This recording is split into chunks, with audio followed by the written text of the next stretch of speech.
Hey everyone, this is Ben dropping you a quick note. Our editors have been working hard to get episodes released on time for the scheduled reading of the week. Unfortunately, this hasn't always been possible. We made the decision to release this episode with minimal editing rather than release it late. Our hope is that listeners will have the chance to engage with the content and share meaningful ideas in their circles of friends, family, and church.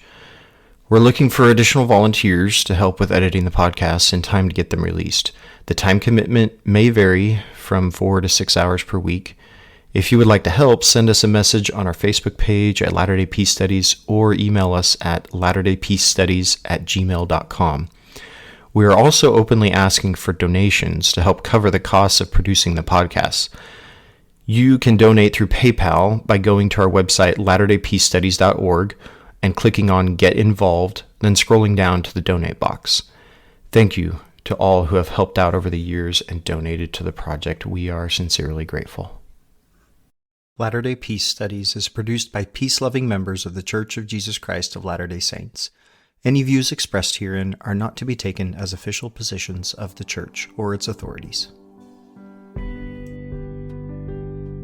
Latter-day Peace Studies presents Come Follow Me. I'm Christopher Hurtado. And I'm Ben Peterson. Thank you for joining us as we discuss this week's reading of Come Follow Me as outlined by the Church of Jesus Christ of Latter-day Saints. Our hope is that as we discuss the Scriptures, we will come to a more perfect understanding through experiencing the atonement of Jesus Christ and find greater peace in our lives.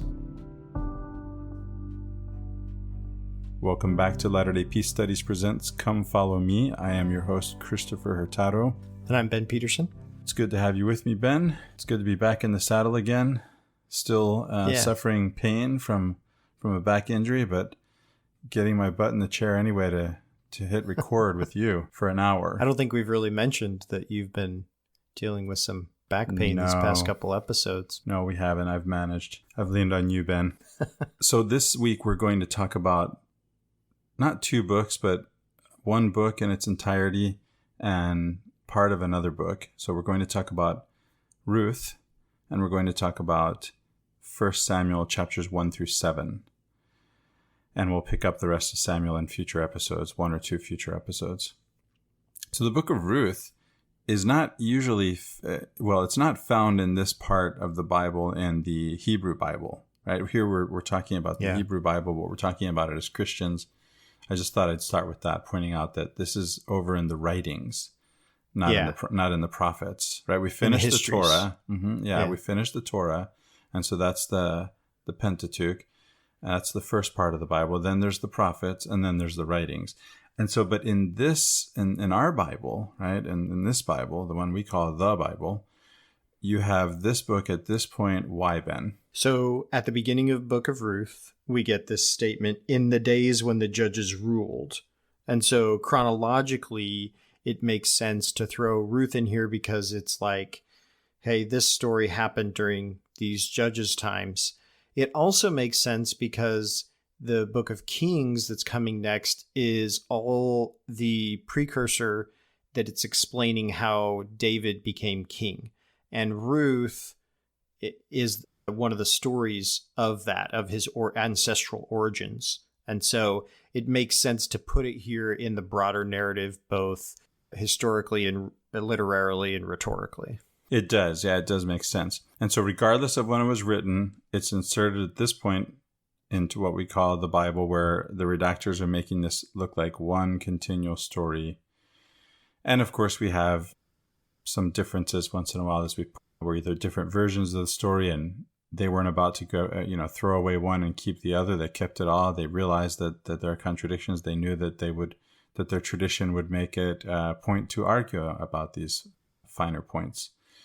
And not to have the one only true and correct answer, but to have a multiplicity of possible answers and something to talk about, right? And engaging with the text.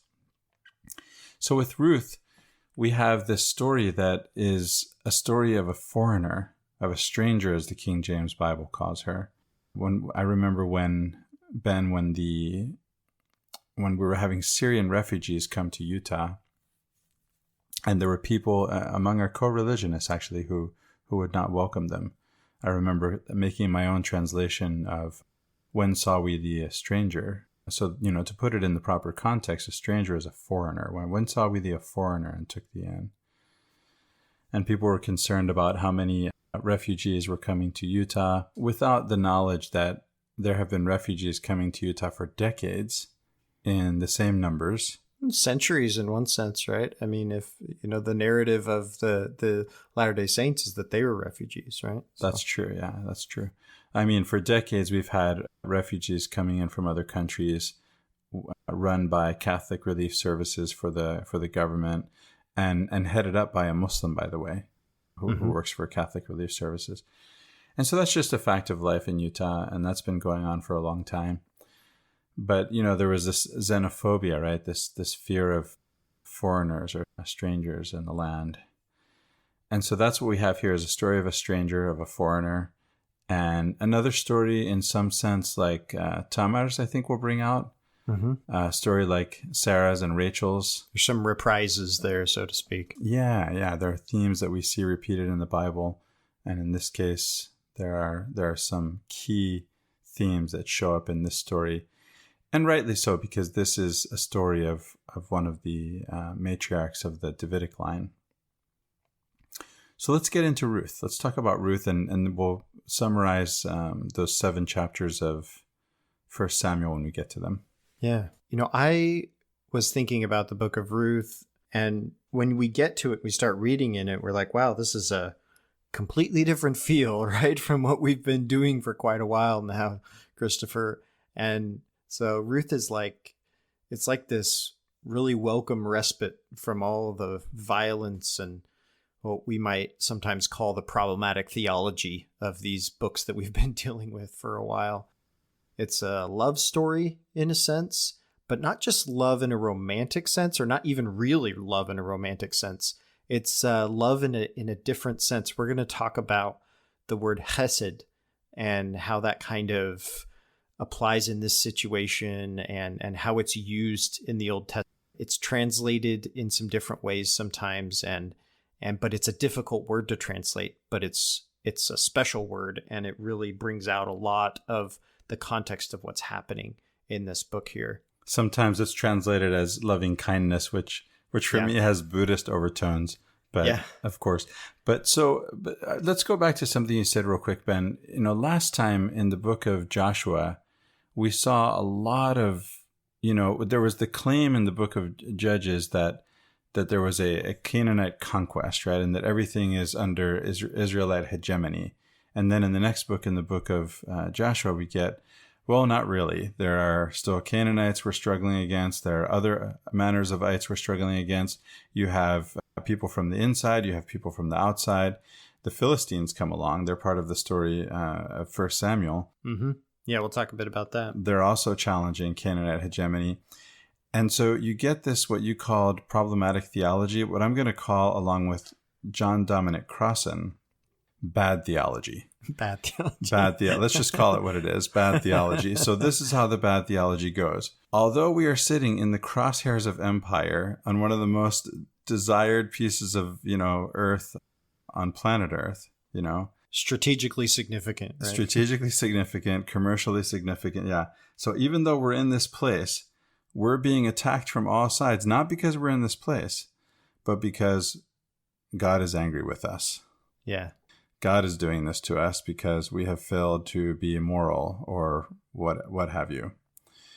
And so this is just bad theology, right? If you're in this place, and I refer the listener again to what used to be a Flash application, one of the few Flash applications I ever saw that was worth Flash. Some of the stuff people did with Flash was just, but this was recorded by some people as maybe screenshots or screen recordings, and you can find on YouTube, Maps of War, Middle East. That should do it. Maps of War, Middle East. And just watch the empires that have come and gone that have been, taken over that part of the world, right, over the course of the centuries and millennia. Yeah, that gives us sort of another point to consider as we think about the books of Joshua and Judges, and as we're going into Samuel as well. A lot of the things that are going on here in the book of Ruth kind of lay the groundwork, again, as we were talking about with Judges. This is another piece to the groundwork, so to speak, of presenting the Davidic line. So there's a lot of elements here in this that legitimize that. Ruth is the great-grandmother of David, but there's sort of a paradoxical thing going on here because she is, as you mentioned, Christopher, a stranger. She's a foreigner. And to have a foreigner be a principal ancestor of the king, you might think this is sort of problematic. So like I said, there's a paradoxical thing going on here. She is at the heart of this tradition, but she's a stranger. And how that comes about is, really, really interesting for the story. Yeah, not only that, not only is she a stranger, but she's a Moabite. Yep. And it's not permitted for anyone among the Israelites to marry her because she's a Moabite. She cannot be part of the community, which happens by marriage. Right. Explicitly, it's stated that Moabites cannot. What happens later is it becomes reinterpreted that, it doesn't mean Moabites in general. It means just the men. The women aren't part of that exclusion. And this actually becomes like a rule about Torah that says it doesn't include, when it says Moabites, it's just referring to men, not to women. And so that's how Ruth then gets incorporated into the tradition as not being legally excluded. Oh, and you'd have to, right? You'd have to do something like that. It's interesting to see, all of the women in the Bible who are in some sense transgressing boundaries, right? And this is how the whole story actually moves forward. I mean, without them and without these transgressions, it doesn't. From Eve down through Sarah, Rachel, and Tamar, and now Ruth, and moving forward, with other, there will be other examples as well of where these women, who are sometimes women of ill repute, or at least in other cases, impersonating women of ill repute, and they're the ones moving the story forward. Isn't that interesting? It definitely is. You said something, Christopher, that is, I think, a really key point. This is this motif that continues to come up in the Bible, and that's that of women transgressing boundaries, starting with Eve, right? And you get to this point where Ruth she's actually crossing into a land that's not hers, a people that's not hers, a God that's not hers. And then she goes into Boaz, right? She's sort of transgressing this boundary, being much more forward than might be traditionally accepted. And so there's all these sorts of boundaries being crossed. In fact, the whole, we'll get to this in a minute. There's more about Ruth that's transgressing boundaries, right? So I think that is a very, very important point to bring up. Isn't she sitting in some sense in a gray area with Boaz at midnight? Because on the one hand, if she would be a prostitute, this would be maybe the way to do it, right? To show up in this way. But she's already been identified and, given a special status by Boaz, right? And so she's actually known. And so she's somewhere in between those. She has been given this special status. It's only hers because he gave it to her. Can she show up in this way? Can she not? She shows up. It's ambiguous. Do you see what I mean? Yeah. She is the unknown woman, right? That's something about this as well, because she gets asked by Boaz, even after he knows who she is, right? Who are you? And then this comes up again with Naomi, and it's translated two different ways. But the idea is that after these things happen to her, Naomi then asks Ruth, who are you? Or what's changed about you, right? So Ruth is somehow this person that's able to transgress those boundaries and change and adapt to the situation in a dynamic way. And this is what is, for lack of a better term, virtuous about her, or good or beautiful about her. There's something very fascinating about this story in what it doesn't say. And there's a conspicuous absence of mentioning that Ruth was beautiful. And this basically implies that she wasn't. Otherwise, it would be mentioned that she is. It's a trope. I mean, every woman mentioned in the Bible is beautiful, right? Mm-hmm. Except for Ruth. Yeah, but I think the idea here is that she's beautiful because of all these other qualities, right? Even though it's not mentioned there. So her words are beautiful, her kindness, her Hesed, her grace, all of these things make her this worthy woman, like I think you're going to talk about a little bit more. I should mention before we get farther with this that we're going to bring in some of the commentary from Aviva Zornberg. If listeners will remember, we referenced her a bunch when we did Numbers and Deuteronomy. She has some more commentary on the book of Ruth that's just, it'll blow your mind. It's really, really good stuff. And so you should go look her up on this. And so we're going to bring in a few things of that, but we cannot, because of the way that Aviva gets into the depths of this, there's no way we can follow her into that for the podcast. So we're only going to touch on a few things that she talks about. And otherwise, I would just highly recommend that people go and check that out. Yeah, she takes more time just to talk about Ruth than we have to talk about Ruth in the first 7 chapters of Samuel.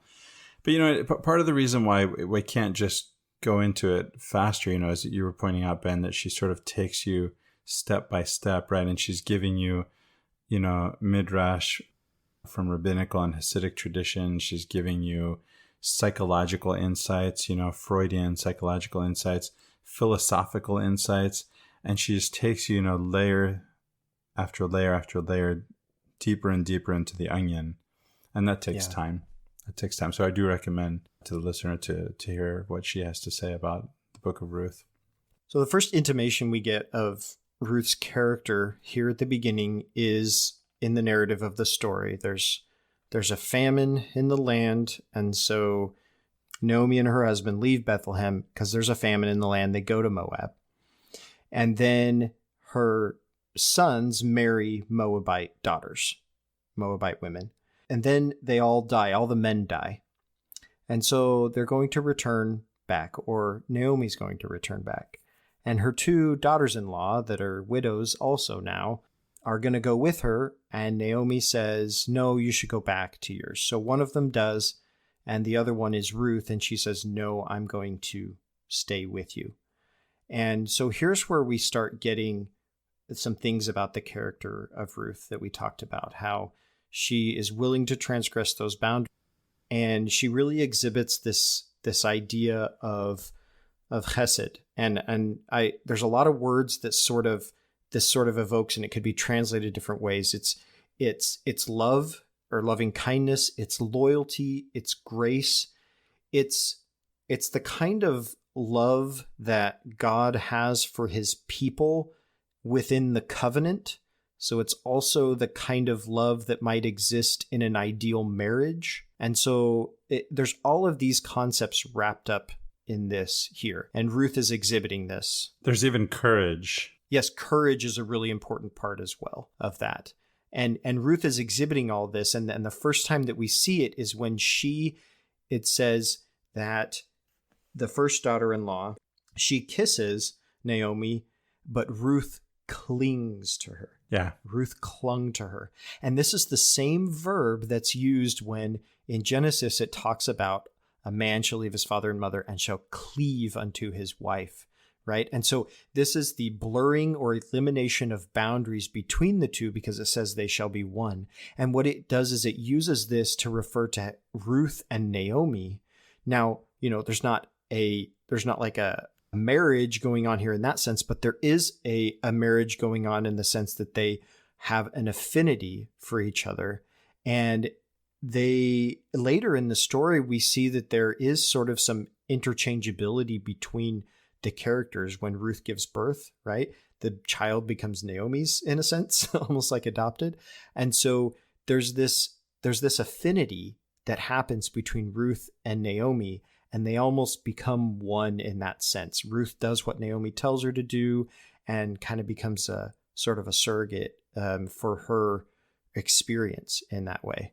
Yeah, and Orpah is true to her name. Each of the names in this story has a meaning to it that if you look at the meaning of the names, it says something about the story. It just shows, the names are according to the roles of the people, not who they are, but what they do, something like that. And so her name shows the back of the neck, right? So she's the one who actually just walks away. Yeah, and Ruth has something to do with filling or quenching, right? And so there's this sense in which there's a part where Naomi says, I was brought in full and left empty, right? This is part of her mourning process. And Ruth is in a sense the one that kind of fills that void for Naomi and is that loyalty, or that loyal friend is not the right term, but just companion, right? Christopher, I was surprised earlier. You and I were chatting, and you were reading some of the Robert Alter translations of poetry. And I then asked you to go, oh, well, what about Ruth's poem? And you're like, well, it's not a poem. It's not written in poetic verse. But to me, it's always been poetic. And I actually like the King James translation of what Ruth says to Naomi when Naomi tells her to leave. I've heard it a lot more, so maybe it just feels more beautiful to me. So here's what Ruth says when Naomi tells her to leave. She says, "Entreat me not to leave thee, or to return from following after thee. For whither thou goest, I will go, and where thou lodgest, I will lodge. Thy people shall be my people, and thy God, my God. Where thou diest, I will die, and there will I be buried. The Lord do so to me, and more also, if aught but death part thee and me." Beautiful. So again, we have this affinity between these two, right? And this comes up later in the story between Ruth and Boaz, that there's some sort of affinity going on here. Zornberg talks about this, an intimacy that's not yet personal, because there's not a personal relationship, but there is a level of intimacy and understanding and affinity between these people that is the basis, or that predates the personal relationship that comes later. Yeah, so, the meaning of Ruth's name can be friend or companion, which she is to Naomi, right? Naomi, her name means pleasant, but there comes a point later on where she wants to be called something else, right? She wants to be called bitter. Even the names of Mahlon and Chilion means sickness and spent. Oh, interesting. Again, Orpah, back of the neck. So, and then of course we have Elimelech, which reminds me, I remember there's a character in the Old Testament in King James Bible called Hamelech. Do you remember him? Yes. Yeah, so Hamelech isn't a name. And this is something that hasn't come up in a while. We talked about this a lot when we're going through the Torah, right? But a lot of times these aren't names, they're titles, right? Hamelech just means the king. Yeah. And here you have, Elimelech, which is, my God is king. Yes. And then Boaz, whose name means in him is strength, right? He's the one, because Naomi and Ruth have a problem, and that is that they have no husband, so they have no standing in society. Her property, Naomi's property, has already either been sold off or is going to be sold off at auction. And the question is, what happens to the women? And this is something that Ruth sets out to solve as a friend for both herself and for Naomi. And it's a beautiful story. Yeah. So we have her going into the fields and gleaning. What this is they go through and they cut down all of the grain and do it, but there's inevitably stuff that just kind of falls. And the law given by Moses says that if things just fall out, you're not supposed to go and gather all that up. If it falls out while you're gathering grain, you leave it on the ground, because that is for the poor to go through and pick up all of that stuff to glean the field. And so Ruth is out doing this demonstration, the fact that they're in poverty, they're the poor. and she gets noticed by Boaz. And so Naomi says, oh, you were noticed by him. That means you need to start taking initiative. You need to go, and he is a kinsman. And so there is an appropriateness to a relationship that can happen. And so we need to make this happen. So they become proactive in this sense. And Naomi tells Ruth to go in at night where he's asleep in the barn, and that way she can persuade him to have this relationship with her. Now, there's an interesting point here in it where there is a term used, and it is to uncover his feet. It says you go in and uncover his feet. And all of the commentary that I checked out, I looked at 3 or 4 different sources on this, and only one specifically addressed the issue of this phrase being a euphemism, right? Because if you uncover someone's feet or you uncover their nakedness, that was a little more explicit. These are euphemisms typically for sexual relations. But the commentary in the Oxford specifically said, oh, this euphemism, may mean that at times, but it doesn't mean it in this case. Well, didn't it say nothing happened? As if we could know that. Yeah, it says, text, nothing explicit happened. Well, of course, nothing explicit happened. That just means it wasn't spelled out. Yeah. So, but what's not explicit here? What's implicit? What's implied in the text? So implied in the text here would be that this is the moment when Ruth goes in to Boaz, and she does similar to what maybe Tamar did, right? And she uses her power as a woman to seduce is not the right word, I think, in this scenario necessarily. But what she does is she is able to catch Boaz in a moment, and I think the implication here is that there is sexual relation. And then after the fact, Boaz is stuck with having to say, okay, I'm going to accept this, and we're going to call this a marriage, right? Or is he going to treat her as a again, she's right. Sort of in this, that's the option. He's made her, he's given her this special status. How far will he go with it? And I think that has to be the question on her mind, right? Yeah. He has counted her as a worthy woman at some point here. He sees her hard work. This kind of harkens back to Rebecca and Rachel as being hard workers, right? And so she is, a worthy woman in sense of appropriate to be a wife. Christopher, you were talking about how worthy might have a little bit different connotation in this context.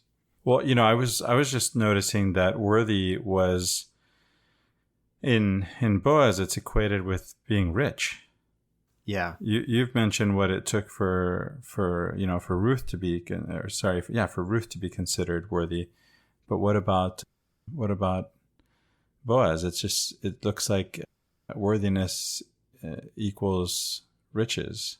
I thought that was interesting. Yeah. So I just think it's one of these words that we need to think about in terms of, it's one of these words that's loaded, with so much baggage when we say worthy.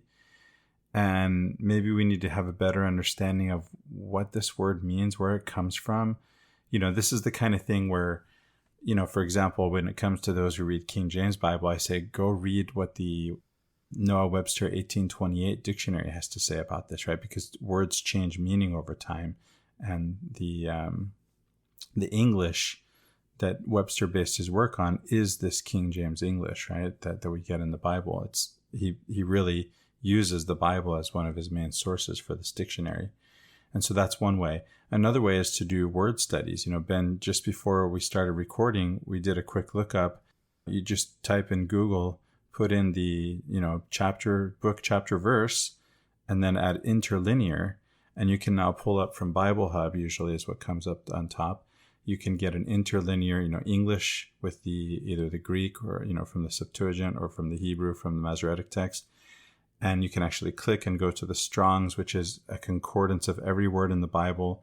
and get the meanings. And you had a sense, Ben, that in one of these other stories that we're going to go into, Hannah's story, that there was something that this rival, was it?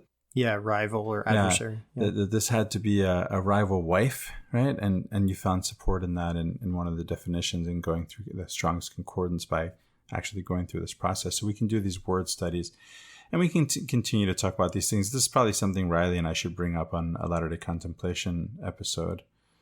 In fact, we have, haven't we? We've said you're always already worthy, right? And you have to become aware of it, right? So the realization is the becoming. Yeah. I think in one sense, there's going to be some semantics here because the context of the use of the word might be appropriate to different, usages. Absolutely. In this sense, we're not talking about like a moral worthiness. We're more talking about like if she's worthy, it's more appropriateness to his station. Right. It's like he's a wealthy man. And that's his station. Yeah. And so that's his worthiness. Yeah, that's his station. And so, Ruth is not. She's poor. And so for him to deem her worthy, right? This is a declaration. It did bring out in me the thought as I started thinking it through that actually this entire book of Ruth could be analogous to the history of the Israelites. They come out of their land because of a famine, and then they kind of lose their God, so to speak, in Egypt, right? They don't have it anymore. And that's analogous to Naomi and losing her husband and sons. And so then they're going to return back to their land. Oh, we didn't talk about this idea yet of returning. Ruth says, I will return with you, but Ruth has never been there. And so the word return it seems like it might be an inappropriate word to use for Ruth because she's never been there. But what she's doing is she's appropriating that identity of Naomi as taking it as her own, just as she says, your people will be my people, your God, my God. And so she's, in a sense, returning to her land, even though she's never been there before. This is actually kind of a Middle East thing. I remember, maybe it's more than a Middle East thing, but it's at least a Middle East thing. I remember when I was living in Jordan for a time, and, I'd take taxis every once in a while, and many of the taxi drivers were Palestinians. And, more often than not, I'd be talking with them. We'd talk about where we're from. They'd say that where they were from, and it would be some little town, in Palestine somewhere. And, I'd be like, well, when was the last time you were there? And he's like, I've never been there. Well, I was like, what? It's like, no, I've never been there. Like, ever in your life? No, never been there. But that's where I'm from, right? Born and raised in Jordan in exile, right?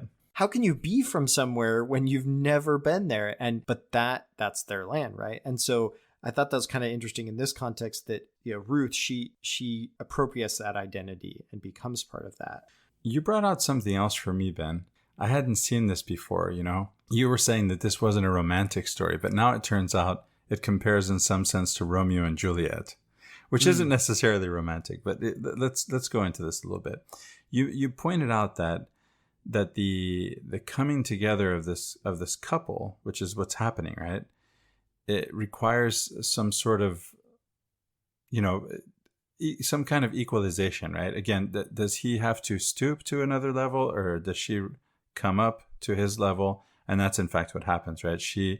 He's worthy for his riches. She's worthy for her virtue, or her virtues, I should say. Yeah. And so it looks like in the beginning, though, before this happens, they're like Romeo and Juliet, right? They are from different strata of society or from different families, and they cannot come together in that way. What do you think? Yeah, that could be. I think in the story there's not a conflict there, though. Like it's resolved by the fact that, again, that Ruth has this affinity almost, identified so closely with Naomi. In the idea that the story is analogous to Israelite history, as she's coming back into the land, she then pursues this husband who is analogous to a relationship with God. In fact, that's sort of how it's termed, or the metaphor that's drawn throughout the Old Testament is that the people are the bride and God is the groom, right? Or at least that the covenant that's wanting to be made is analogous to a marriage covenant. And so we could see here in the book of Ruth how when she's coming in and Boaz is going to be her new husband, this is almost like the Israelite people coming into their land and coming to know their God, in a sense. So anyway, I kind of see that. Yeah, there's something else that occurs to me that, what I said, maybe really I should say this, he is related in some sense to Naomi. He's related to Naomi. Yeah. So the story tells us that Ruth happened by chance to be gleaning in his field. She could have been gleaning somewhere else, right? Just by chance. And so there's this hint of divine providence, right? That she ends up at Naomi's family.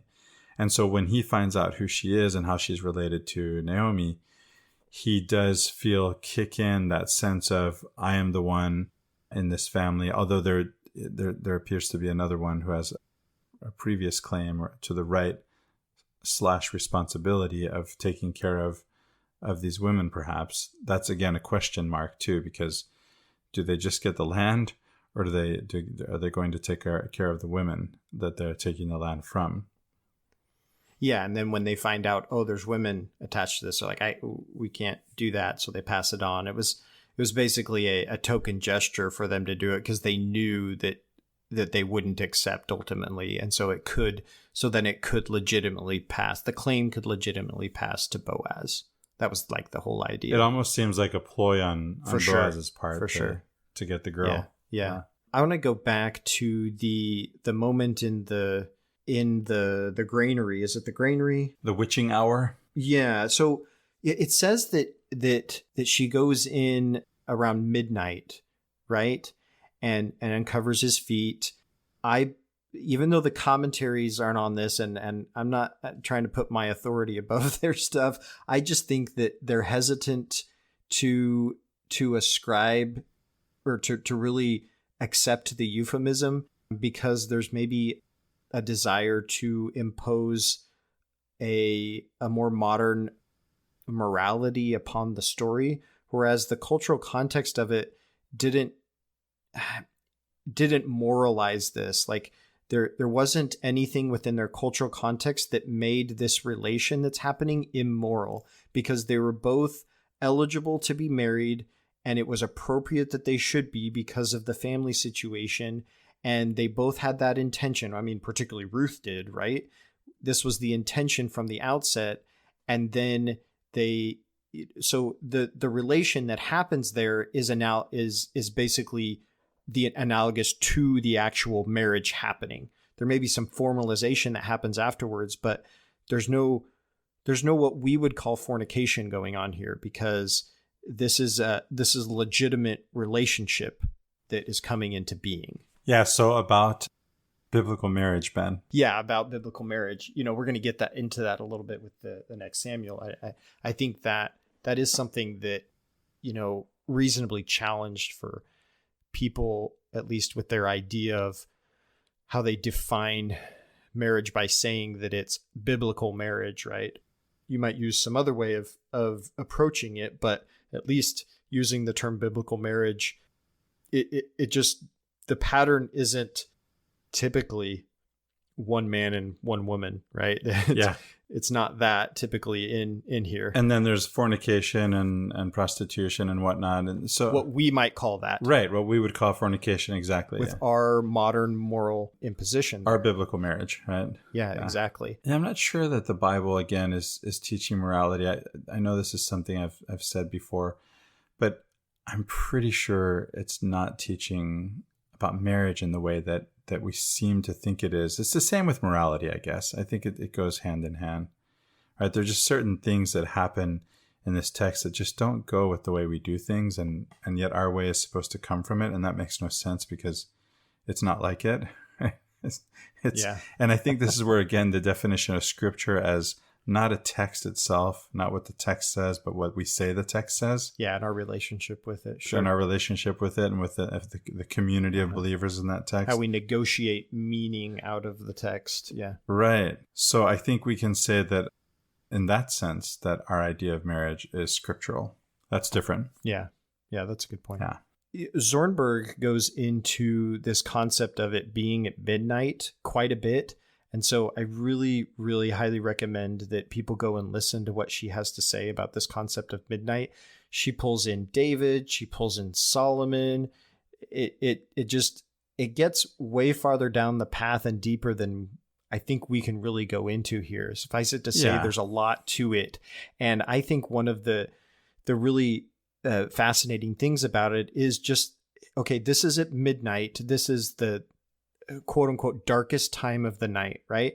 This is a moment of chaos, right? Of metaphorical chaos in the world. This is, the evening and the morning were the second day creation, right? The creation starts at night, right? It doesn't start in the day, it starts at night. And so this is a moment of creation. In fact, there's like midrash that goes into stuff about David and wind coming and blowing the strings. And it's like, when I heard that, I was like, wind, that's creation. That's the breath of God. That's ruach, right? That's the spirit. And so we have this moment at midnight when Boaz and Ruth meet. And this is the other reason that I think we really are talking about a euphemism with uncovering the feet here, about a relationship, a sexual relationship that happens here, because this is a moment of creation, right? This is the inception and then conception of the line that brings about David. And it just seems so appropriate to the overall arching narrative of what's going on here for this to be the case.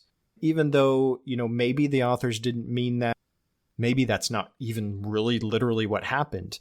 There does seem to be a subtext to that would make this moment, at least literarily and rhetorically, a moment when the inception and then literal conception of the line begins. And that's where this story is going, right? This is all about It's Ruth all about David. giving us David. Yeah. So we could go on and on about the book of Ruth, and yet yes, we could. We cannot. We must go into Samuel. 1 Samuel chapters 1 through 7. Yeah, show must go on. Will you give us an overview of those 7 chapters of 1 Samuel, Ben? Okay, so the idea here is we're going to talk about how Samuel came about, Hannah, who is a woman without child, and we get some motifs there, continuing and reoccurring all over in the Bible. And then the life of Samuel, how he comes to be a prophet, contrasts him with the status quo, which is Eli and Eli's sons. There's a lot of problems there. We get the story of the Ark of the Covenant, which the people lose. It's stolen in battle and then ends up destroying cities or gods that it's taken to. Oh, isn't that when Indiana Jones, isn't that when the Nazis open it up? And then Indiana Jones gets it back. Yes. They just made a movie right out of these chapters. Exactly. Yes. No. And then we have Samuel. We're leading up to Samuel chapter 8, which is, we're going to talk about this next time. This is when we get the inception of the kingship, the monarchy. And so this is all the building up of the character of Samuel, who he is, what his mission is going to be. He's a transitionary character. He's a prophet, he's a priest, and he's a judge. And this is all precursor to a king. And we have this phrase, in our hymns, I know that my Redeemer, we have this phrase, prophet, priest, and king, right? This is a messianic phrase referring to Jesus, but Samuel is sort of the prototypical prophet, priest, king. He's not a king, but he's a king maker, right? He's the one that anoints. He's not the anointed. He's the one that anoints. So he's a very interesting character in, again, the movement from this chaotic judges time into this ordered monarchical time. And he sits there at the transition, which is what a priest is supposed to do, right? A priest is supposed to sit there between the chaos and the order and negotiate it. And so Samuel is that character. So in many ways, he's a very central character to the whole narrative of the Israelite history. You've done a really good job of telling us all about Samuel. I think, with that, we may be able to go into the story of Hannah and take our time and have you share some of your personal experience with us. I've known the story of Hannah since I was a kid, and I could even tell you all the details that I read this time. But, Christopher, for some reason, reading through it this time was a little more emotional for me than other times. I just saw a lot of my experience in it. My wife and I found out a year and a half after we were married that it was really unlikely that we were going to conceive naturally and have kids. And so this was something that just really, really kind of ate at us for quite a long time. It was a difficult thing to deal with. And though we did have moments of consolation and hope, it was still something that was always there, like difficult to come to terms with. But there was a time when we both kind of had this, really it was just a revelation about the fact that we would have a child one day, and we were even given a name to give this child. And we both felt like united in that, like we were both understood this as this revelation that was going to happen. And so not to get too much into, the length of it, but we adopted a couple of our children, and then finally the time came and we were in the position to be able to do IVF. And we went through that whole process. Long story short, there was one, wasn't an embryo yet, but they call it a blastocyst. But anyway, one embryo, we could say, it came out and it was male, and we knew that the child's name was supposed to be Nathaniel. We had picked that name. That was the Hebrew name that means the gift of God. That was something we both felt strongly about. And then we had this baby, this child. He's 3 years old now, Nathaniel. Anyway, as I'm reading through this story of Hannah, I'm just kind of getting all those vibes again, right? And so it's a much more emotional, personal story to me, seeing all that she went through and experienced at this time, like just the depth of the feeling and the sincerity really comes out in this story like a lot of other stories don't. And so, both Ruth and this story are really about this deep mourning and then being filled in different ways, right? Naomi's mourning and loss is filled in a very different way from Hannah's, but it's God that's there with them to do it. And so in Hannah, I see a lot of beatitude stuff going on. It's a beautiful story. Hannah starts off, she's the favored wife. Like, what's her husband's name? Elkanah. It's interesting, that these stories here, especially with Ruth and then with Hannah, the men are there in the story, but they are all secondary to the female characters. The female characters are the ones driving this story forward here. It's their faith and initiative that is having the most impact here. As is often the case in the Bible.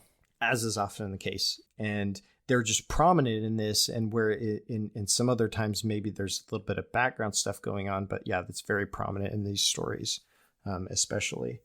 But Hannah can't have children, even though she's the favored wife, right? This is Sarah, this is Rebecca, but I guess to a lesser extent it happens with Rebecca, right? This is Rachel, this is Samson's mother, can't have children, right? This is Elizabeth, when we get to the New Testament, the mother of John the Baptist, it comes up over and over again in the Bible. And the idea is that this woman is oppressed in some way, right? She's not able to fulfill her purpose. And here we have the other wife of Elkanah, who is referred to as Hannah's rival. It says her rival used to provoke her severely, to irritate her, because the Lord had closed her womb. So it went on year by year. As often as she went up to the house of the Lord, she used to provoke her. Therefore Hannah wept and would not eat. Ben, I remember you telling me that you found in another translation adversary, and that's when I asked you if you knew the Hebrew behind it, and we went and did the word study, wondering if this was, if it was Hasatan, right? And we found that it wasn't, and we found we found actually that a better translation may have been the second definition of rival wife. That's what we're dealing with here. Yeah. But this is referring to the other wife. They weren't friends. This kind of evokes memories of Sarah and Hagar, right? How only flipped a little bit, and we talked about how Hagar might have been a little uppity, and that irritated Sarah, and because of all that Sarah had went through. So understandably, the way that Sarah acts totally makes sense in the situation. In Hannah's situation, she's just mourning, right? She's weeping and she won't eat. So these are both. So not only is she things are going out from her, right? She's weeping, so she's crying. She's expressing things, but she won't eat, so she's not taking in, right? This is a double process that is emptying her. And then we get to the point it says she's deeply distressed and prays to the Lord and wept bitterly. And it gives her prayers. She promises, give me a child. And it says, as she continued praying before the Lord, Eli observed her mouth. Hannah was praying silently, only her lips moved, but her voice was not heard. Therefore Eli thought she was drunk. Okay, so again, she's praying and weeping and not eating. And she gets to a point where she has expressed everything, right? She's wept out all the tears. She's said everything she can say, and no longer can she speak words. Everything is in her heart because it just comes out as empty words because she has no more left in her, right? She's just moving her lips, but she's not actually speaking. And so she's been completely emptied here. She says, I have been pouring out my soul before the Lord. And what's sort of odd here or ironic here is that Eli thinks she's drunk, right? So she is really empty, but Eli thinks she's full of liquor. And so there's this sort of play on the imagery here of her emptiness where she has poured out, but then Eli believes she has been poured into, right? She's been drunken with wine, and she explains to him what her situation is. And so then she's promised a child, and it says, and the Lord remembered her, and in due time Hannah conceived and bore a son. She named him Samuel, for she said, I have asked him of the Lord. And so the things that stood out to me that were both Hannah's condition of the emptying and the pouring out of her soul, and then her being filled, right? Now she has a child, she conceives, and so her womb is filled because of the Lord remembered her. Yeah, the Lord heard, as the name Samuel means, Shemuel. Yeah. So the other phrase here, in due time, Hannah conceived and bore a son. I think in my experience, I kind of always thought that the child that we eventually did have was going to come earlier, and then he did. And so, things happen when they're supposed to happen, right? Indeed, every birth is a miracle. Well, Ben, with the overview you gave us of Samuel, the story of Samuel, and another episode or two on Samuel coming up, do you think we can leave it at that for now? We probably could talk a little bit about what happens here with the character of Samuel, and I think we can tie that into the next episode, because this is his calling as a prophet and how that comes about. And there's some interesting little things in there, but I think those could fit really well with the next episode that we do, even though I know they're included in this reading. I think, in the interest of time, we can talk about those next time. Okay. Well, it's been good to have a conversation and to be able to spend so much time on the stories of Ruth and Hannah. For Latter-day Peace Studies, I'm Christopher Hurtado. And I'm Ben Peterson.